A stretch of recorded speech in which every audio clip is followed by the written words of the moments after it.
I'm so excited! Chocolate, Milo, the best.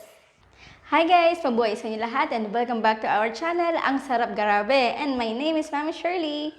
Ito na naman ang ating favorite na recipe talaga na gawin ng ating Milo. So, tikman na natin itong ating lava cake. Tikman natin.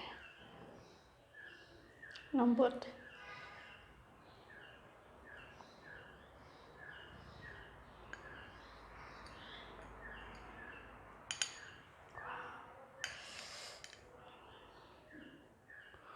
Wow. Sarap.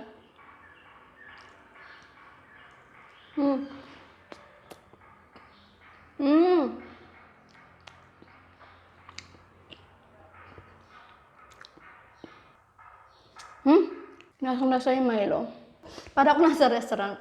Promise. Chocolate, Milo, the best.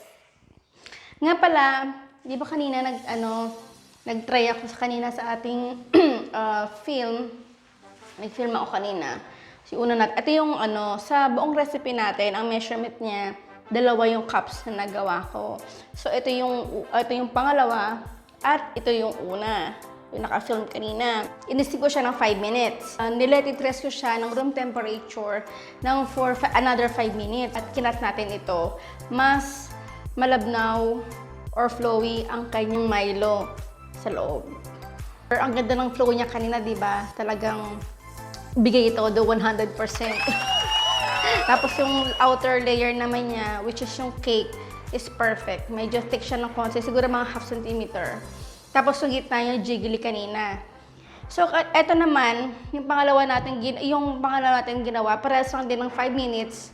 I let it rest for room temperature for, eto mas matagal. Siguro mga 20 minutes. Kasi nga, syempre nagpa-prepare pa ako ng makeup.